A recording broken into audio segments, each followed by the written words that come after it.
Hey guys, what's up? Today there's gonna be a Resident Evil 5 review. That was the back. Can't really see it very well, but so Resident Evil 5. If you haven't played Resident Evil 4, basically they kind of revolutionized the whole over-the-shoulder view of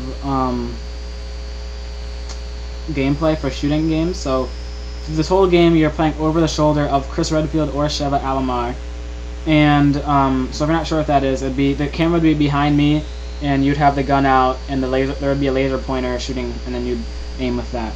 So anyway, so that's just kind of a brief thing before I get into game. So the story of Resident Evil 5 is, with Resident Evil 4, the Las Plagas virus was plaguing some Hispanic country. I don't remember. I don't even think they even said, but it was a Hispanic country. And Leon Kennedy goes there, not knowing this, in search of the president's daughter, and he finds out about Las Plagas and all that. With Resident Evil 5, you play as Chris Redfield, and he goes to Africa to continue research on this virus that they've been hearing about, and to see the cause of it and see why this is happening. But also, he's going to look for his partner, Jill Valentine. I don't want to get too far because there's a lot of twists and all that. So anyway, so he meets a woman by the name of Sheva Alomar, who is the black girl on there, and she plays as the second protagonist in this game, also your co-op partner. She is also part of the BSAA, or I forgot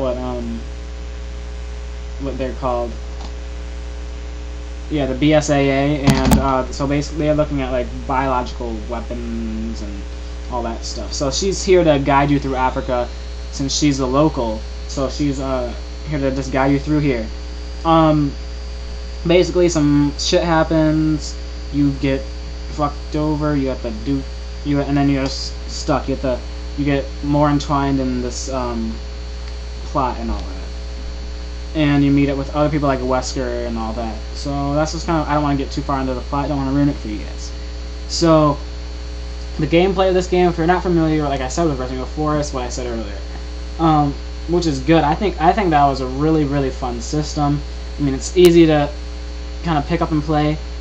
I think it's cool like that. One odd thing, even though I don't really complain about it because it's balanced out, which I'll get to, but one odd thing that surprised me was Capcom wanted to go with a more realistic approach to this game, and it is more realistic, even like character models and all that kind of stuff, and especially with the guns. So they had all like the gun sounds done and all that, and just they actually have real life guns and things like that.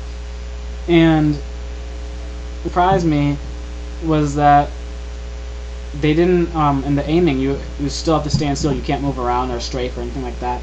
Which they're going for a realistic approach, but they still didn't add that. But it works though, because the zombies that are running at you, they'll run at you fast, but then once they get to a certain range, they'll start going slowly, so you have enough time to move and all that. So I mean, it's balanced out, and I don't mind it. I'm just throwing that out there. So that's basically what the gameplay is. You just shoot zombies or dogs or whatever, things like that, monsters, all that, and they give you drops like ammo, gold, healing items. The inventory system, it's kind of back to what the old one was, where it gives you 9 slots in this, and you have to do inventory real time, so things can still attack you while you're doing inventory. And the top so it'd be like a cross, like I think of Gears of War. You could have one weapon at the top, so you press up on the directional pad, one item on the left, one item on the right, one item on the bottom, and then you press the corresponding directional pad to arrow to do that, and it will automatically switch. It's like hotkey. You can trade inventory between your co-op partner or AI partner. So that's kind of like the inventory. One thing I didn't like about the AI is that they use up ammo so quickly. I mean, the AI for the most part it's pretty good, but there's just some things like Sheva will use the shit out of all your ammo quick if you're having her hold it and she has the gun to use that one.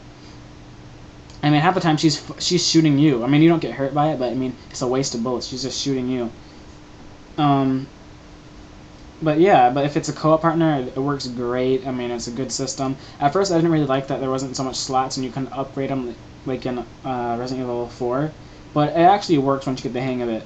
And it kind of makes it more of a survival. Although this game is a lot more action-packed, and I would say it's an action game more than a survival game.